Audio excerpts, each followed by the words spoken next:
जय श्री जगन्नाथ जय ओडिशा महानाम मातृभाषा गंधमार्दन ई शिक्षानुष्ठान यूट्यूब चैनल को आपण मानक स्वागत करुछि। एकादश श्रेणी बा जुक्त दुई प्रथम वर्ष शिक्षा विषयर प्रथम अध्याय हेउछि शिक्षार मौलिक तत्व। तार प्रथम भागरे पुणी रही शिक्षार अर्थ कार्य एवं लक्ष्य। तेबे आजिर भिडियो रे शिक्षार अर्थ बा संज्ञा संपर्क रे मु पढ़ेबाकू जाउछि। ईश्वरंक सृष्टि रे मनीष हेउछि जीव मानक भितरे श्रेष्ठ बा सर्वोत्कृष्ट। आउ एइटा हेई पारिछि मनीषर बुद्धि पाई, मनीषर शिक्षा पाई, मनीषर चिंतन प्रक्रिया, तापरे ज्ञान पिपासा, प्रेम भरा आवेग एवं तार भाव अन्य जीव मानक ठारू ताकू स्वतंत्र स्थान देई थाए। जीव जगत मध्यरे प्रत्येक समय रे मनीष निजर अभिवृद्धि करिवा पाई चेष्टा करि थाए, किछि किछि शिखिबा पाई चेष्टा करि थाए। आउ मनीष जीवनर मुख्यतः दुईटी दिग रही, गोटे होछि सामाजिक आउ गोटे जैविक। मानवर जैविक दिग पुष्टिकर खाद्य एवं पुनरुत्पादन द्वारा परिपुष्ट हैला बेले सामाजिक दिग उपयुक्त शिक्षा द्वारा परिपुष्ट होता है। सेथिपाई मनीष जीवन रे शिक्षार बहुत गुरुत्वपूर्ण भूमिका रही। शिक्षा कहिले व्यक्तिर अभिज्ञता, अंतर्दृष्टि और समयोजनगत दक्षता को बुझाई थाए। शिक्षा ही व्यक्तिर आचरणगत परिवर्तन रे आउ व्यवहारगत परिवर्तन रे सहायक होता है।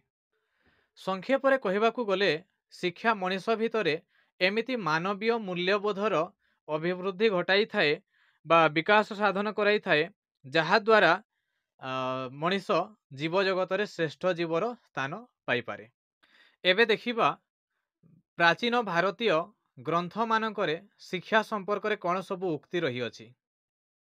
प्लाटोंक मतरे मनुष्य निजर अध्ययन निमंते शिक्षा व्यतीत अन्य कौनसी पवित्रतम तथा उच्चतर लक्ष्य संपर्क रे चिंता करि न पारे।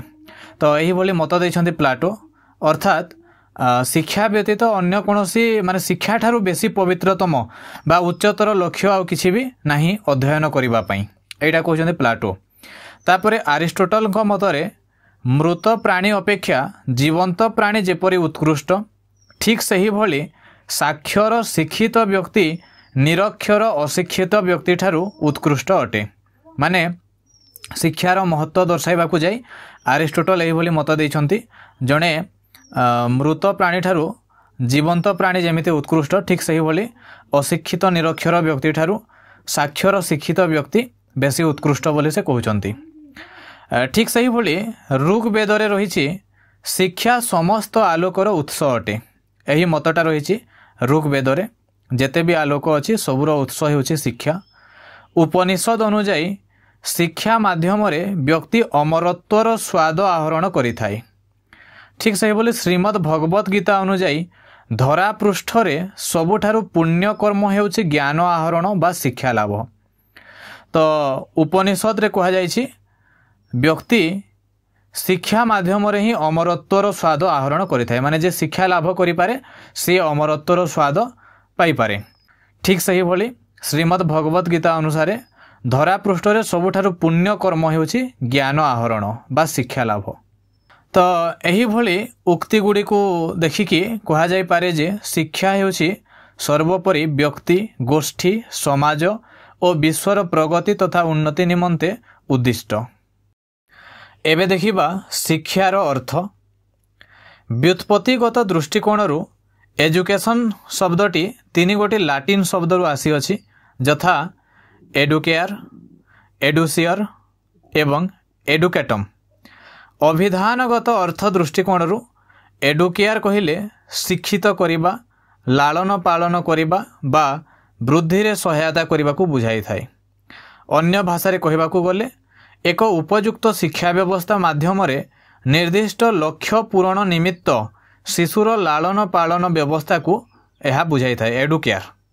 एबे देखिबा द्वितीयटा एजुसियर बा एडुसियर। एडुसियर शब्दर अर्थ हेउछि प्रकटित करिबा, प्रकाश करिबा बा उन्मेष साधन करिबा। एठारे ई रो अर्थ हेउछि बाहर करिबा एवं ड्यूसियर रो अर्थ हेउछि पथ प्रदर्शन करिबा, माने एडुसियर EDUCER एठारे प्रथमे जो ईटा रहिला से ईर अर्थ होची बाहर करिबा आउ ड्यूसियर रो अर्थ होची पथ प्रदर्शन करिबा बा बाट देखाइबा बा अग्रसर कराइबा। एही परिप्रेक्षी रे शिक्षा व्यक्ति मध्य रहिथिबा अंतर्निहित सत्तार पूर्ण परिप्रकाश बुझाई थाए। माने व्यक्ति भितरे जो जहाँ लुचिकी रही थाए जो सत्ता लुचिकी रही थाए अंतर्निहित हेकी थाए ताकू विकास करेबा ताकू परिप्रकाश करेबा को बुझाई थाए एडुसियर। आउ तृतीय जो शब्दटा रही एडुकेटम तार अर्थ होची शिक्षादान बा प्रशिक्षण कार्यक्रम को सेटा बुझाई थाए। एडुकेयर शब्दटीर अर्थ होची जत्न नेबा बा लालन पालन करिबा। एहा शिक्षार एक बाह्य घटना बा कार्यक्रम अटे। विशिष्ट शिक्षाविद तानेजांको मतरे शिशुटे कदापि गोटे उत्स कूप सह तुलनीय नुहे जो कूपरू खूब अल्प परिश्रम रे प्राकृतिक उपाय जल निर्गत होता है। माने कहवा गले सेटा अंतर्निहित होकी थाए माने मुक्त कूप नुहे कम परिश्रम रे से जल बाहरी पारिबो नाही। उभय एडुसियर एवं एडुकेटम जो शिक्षा शब्दटीर व्युत्पत्ति होइछि बोली विश्वास करा जाउना काहेकि एहा सूचाई दिए जे शिक्षा एपरी एक बाह्य कार्यक्रम जहाँ व्यक्ति परिवेश रु ग्रहण करि थाए। मात्र एडुसियर शब्दटी सूचाई दिए जे शिक्षा होछि एक अंतः विकास प्रक्रिया। माने बाह्य परिवेश रु भी शिक्षा ग्रहण करा जाय पारे किंतु एडुसियर शब्द अनुसार जदि देखिबा तेबे शिक्षा होछि कोन अंतर्निहित प्रक्रिया बा अंतः विकास प्रक्रिया। कौनसी एक बगीचार माली परी शिक्षक शिक्षार्थीर प्राकृतिक अंतर्निहित प्रतिभार विकास निमंते उपयुक्त परिवेश स्थान एवं उपाय मान प्रदान करने आवश्यक। बगीचार जत्न जेपरी माली नहीं थाए केउठारे केउ गछ लगाइले भल भाबरे बढ़ी पारिबो तापरे सही गछ गुडी को बढ़िबा पई भी से सहायता करि थाए। तो ठीक सही भली शिक्षक कोन करंती अंतर्निहित प्रतिभार विकास निमंते उपयुक्त परिवेश स्थान और उपाय से प्रदान करती। शिक्षा व्यक्ति मध्य लुक्कायित अवस्था रही समस्त ज्ञान मूल्यबोध एवं दक्षतार विकास निमंते उद्यम करिथाए। तेणु उपयुक्त ज्ञान और अनुभूति साहाय्य शिक्षा व्यक्तिर अंतर्निहित सत्तार पूर्ण परिप्रकाश करिथाए। तो यह थिला शिक्षार अर्थ। एबे देखिबा शिक्षार संज्ञा। तो अनेक समय रे अनेक व्यक्ति बा अनेक पंडित बा अनेक शिक्षाविद शिक्षा उपरे विभिन्न प्रकार संज्ञा सब प्रदान करिसंती। तो आमे प्रथमे भारतीय शिक्षाविद मानक मत देखिबा शिक्षा संपर्क रे बा शिक्षार संज्ञा संपर्क रे भारतीय शिक्षाविद माने कोन कहिसंती। ऋग्वेद मतरे शिक्षा मनुष्य को आत्मविश्वासी बा आत्मनिर्भरशील एवं निस्वार्थपर हेबारे सहायक होई थाए। एटा कहा जायछि भारतर सर्वपुरातन धर्मग्रंथ ऋग्वेद अर्थात मनुष्य को आत्मविश्वास निज उपरे विश्वास आसीबा आत्मनिर्भरशील निजे निज उपरे निर्भरशील हो पारिबा आ निस्वार्थपर हेबारे शिक्षा सहायक होई थाए। पुणी उपनिषद मतरे शिक्षा एपरी एक माध्यम जहाँ मनुष्य को मुक्ति पथर मार्ग प्रदर्शन कराइबा सह निर्वाण प्राप्ति रे सहायक होई थाए। एटा कहा जायछि उपनिषद रे। गुप्त जुगर महान राष्ट्रनायक कौटिल्यंक मतरे शिक्षा मनुष्य को देशप्रेमी तथा सुनागरिक रूपे गठन करिबारे साहाय्य करिथाए। ठीक सही भली हिंदू धर्म और दर्शनर महान प्रवर्तक शंकराचार्यंक मतरे आत्म साक्षात्कार ही शिक्षा। एही मत अनुଯାयी शिक्षा मानव को निर्वाण प्राप्ति तथा आत्मोपलब्धि निमंते साहाय्य करिथाए। माने निजे निज को बुझी पारिबाटा निजे निज को जानी पारिबाटा सेटा ही होची शिक्षा। सिख धर्मर महान प्रवर्तक गुरु नानकंक मतरे शिक्षा ही आत्मोपलब्धि और मानवर सेवा निमित्त उद्दिष्ट। तो गुरु नानक भी सेटा कहिसंती आत्मोपलब्धि निजे निज को जानिबा निजे निज को बुझिबा आ ता सहित मानवर सेवा निमित्त शिक्षा उद्दिष्ट। प्रख्यात वेदांतविद स्वामी दयानंदंक मतरे शिक्षा चरित्र गठन और नीतिनिष्ठ जीवन यापन एक प्रकृष्ट माध्यम अटे। तो दयानंद एटा कहिसंती चरित्र गठन और नीतिनिष्ठ जीवन यापन पई शिक्षा हेउछि एक माध्यम प्रकृष्ट माध्यम। आधुनिक भारतर विशिष्ट प्रयोग तथा वास्तववादी महामनीषी स्वामी विवेकानंदंक मतरे शिक्षा हेउछि मानवर दैवी सत्तार परिपूर्ण परिप्रकाश। तो स्वामी विवेकानंद यहाँ कहते जे शिक्षा हेउछि मानवर दैवी सत्तार परिपूर्ण परिप्रकाश। से पुणी कहते शिक्षा ही चरित्र गठनर एकमात्र प्रकृष्ट माध्यम। यह मानवर मानसिक दक्षता तथा बुद्धिर विकास करने सह ताकू स्वावलंबनशील करिथाए। तो यही भली दृष्टिकोण विवेकानंद शिक्षा संपर्कित संज्ञाटी को सर्वजनादृत वास्तव संज्ञा रूपे विवेचना करा जाए। तापरे रवींद्रनाथ टैगोर मतरे ताहा ही शिक्षा जहाँ मनुष्य को चरम सत्य उपलब्धि करने निमंते प्रेरणा प्रदान करिथाए। माने चरम सत्य उपलब्धि करने निमंते प्रकृत में सत्य क्योंटा चरम सत्य कौन सेटा जानिबा पई प्रेरणा दे थाए कौन शिक्षा। तापरे भारतर विशिष्ट शिक्षाविद महान योगी तथा जातीयतावादी चिंताधारार महान प्रवक्ता श्री अरविंदों मतरे शिक्षा आत्मविकास रे साहाय्य करे, अर्थात निजकू निजे विकास करिबारे शिक्षा साहाय्य करे। जातिर पिता महात्मा गांधी मतरे शिक्षा कहिले शिशु और मनीष मध्य थिबा शरीर मन और आत्मार सर्वोन्मुखी सर्वोत्कृष्ट परिप्रकाश को बुझाए। माने शिशु आ मनीष मध्य थिबा शरीर मन और आत्मार सबु प्रकार उत्कृष्ट बा उन्नतिमुखी परिप्रकाश को बुझाई थाए। विश्वविद्यालय शिक्षा आयोगों मतरे शिक्षा ही आत्मिक जीवनर अयमारंभ, सत्य अनुसंधान निमित्त मानवात्मार प्रशिक्षण और सद्गुणर अभ्यासकरण। यहाँ कहते कि विश्वविद्यालय शिक्षा आयोग। ठीक सही भली कोठरी शिक्षा आयोगों मतरे शिक्षा मानवर आशा आकांक्षा और आवश्यकता को पूरण करने सह समस्त सामाजिक अर्थनैतिक और सांस्कृतिक परिवर्तन निमंते क्षेत्र प्रस्तुत करने आवश्यक। यहाँ कहते कोठरी शिक्षा आयोग। शिक्षा मनुष्यर आशा आकांक्षा और आवश्यकता को पूरण करिवो आ ता सहित पुणी सबु प्रकार सामाजिक अर्थनैतिक और सांस्कृतिक परिवर्तन निमंते भी क्षेत्र प्रस्तुत करिवो, सेटा ताहा ही शिक्षा बोली से कहते। एबे देखिबा शिक्षा संपर्क में पाश्चात्य शिक्षाविद मानक मत कौन रही। ज्ञान जगतर पिता प्लाटों मतरे ठीक समय रे आनंद और विषाद अनुभव करिवार क्षमता को शिक्षा कहा जाए। माने केतेबेले आनंद अनुभव करने कथा और केतेबेले विषाद अनुभव करने कथा सेटा ही होची शिक्षा। माने ठीक समय रे आनंद और ठीक समय विषाद अनुभव करिवार क्षमता को शिक्षा कहा जाए। यह व्यक्तिर शरीर एवं आत्मारे तार दक्षता अनुजाई समस्त प्रकार सौंदर्य और पूर्णता भरी दिए।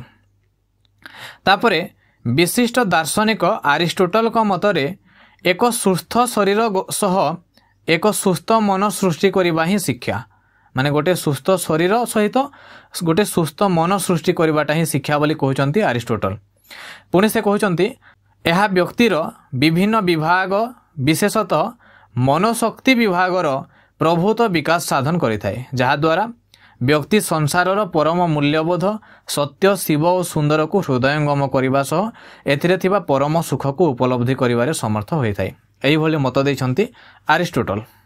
तापरे पेस्तालसी मध्य शिक्षा संपर्क में मत दैछंती। तांको मत अनुसारे मानवर अंतर्निहित गुणावली गुड़िकर स्वाभाविक सुसंगत एवं प्रगतिशील विकास धारा को शिक्षा कहा जाए। माने मनुष्यर अंतर्निहित माने मनुष्य भितर लुचि रही गुण गुड़िकर स्वाभाविक सुसंगत और प्रगतिशील विकास धारा को शिक्षा कहा जाए। अन्य भाषा रे कहबाकू बोले शिक्षा माध्यम व्यक्तिर स्वाभाविक संतुलित और प्रगतिशील विकास संभव होता है। हर्बर्ट को मतरे शिक्षा द्वारा शिशु मध्य उत्तम नैतिक चरित्रर विकास साधन होता है। चरित्र गठन शिक्षार एक प्रमुख लक्ष्य अटे। फ्रोबेल को मतरे बीज बा मानवर जीन रे लुकायित गुणावलीर परिप्रकाश को शिक्षा कहा जाए। शिक्षा एपरी एक माध्यम जहाँ मानवर अंतः प्रतिभा को बाह्य रूप प्रदान करते माने पाखापाखि समान मत से देचंती जहाँ कि अंतर्निहित दक्षता बा अंतर्निहित गुणर परिप्रकाश। स्पेंसर को मतरे शिक्षा ही पूर्णांग जीवन यापन शैली को बुझाई थाए एवं यह शिशु को संपूर्ण सुख प्रदान करि थाए। थॉमसन को मतरे शिक्षा यार पारिपार्श्विक प्रभाव द्वारा व्यक्तिर अभ्यास व्यवहार चिंतन और दृष्टिभंगी रे आवश्यक स्थायी परिवर्तन को बुझाई थाए। अर्थात से कहते शिक्षा तार पारिपार्श्विक प्रभाव द्वारा व्यक्तिर अभ्यास व्यवहार चिंतन और दृष्टिभंगी आवश्यक स्थायी परिवर्तन मान जेमिति परिवर्तन दरकार व्यक्तिर अभ्यास जेमिति बदलिबा दरकार व्यक्तिर व्यवहार जेमिति बदलिबा दरकार चिंतन जेमिति बदलिबा दरकार दृष्टिभंगी जेमिति परिवर्तन हेबा दरकार सही भली परिवर्तन आनिबा को ही शिक्षा कहा जाए। आडाम्स को मतरे शिक्षा एक सततः जाग्रत उद्देश्यमूलक प्रक्रिया जहा द्वारा जड़े व्यक्तिर व्यक्तित्वर विकास धारा अन्य जड़े व्यक्तिर व्यक्तित्व द्वारा प्रभावित होता है। यही प्रक्रिया उपयुक्त जोगाजोग और ज्ञानर आदान प्रदान प्रक्रिया द्वारा संभव होता है। माने जड़े व्यक्ति द्वारा प्रभावित होइकि आउ जड़े व्यक्ति सही भली निजको गढ़ी तोली थाए यार माध्यम होची शिक्षा बोली से कहउचंती। टी.पी. नन को मतरे शिक्षा शिशुर व्यक्तित्वर संपूर्ण परिप्रकाश को बुझाई थाए फलस्वरूप से तार प्रकृत दक्षता तथा प्रतिभा बल रे मानव समाजर विकास निमंते कार्य करिथाए।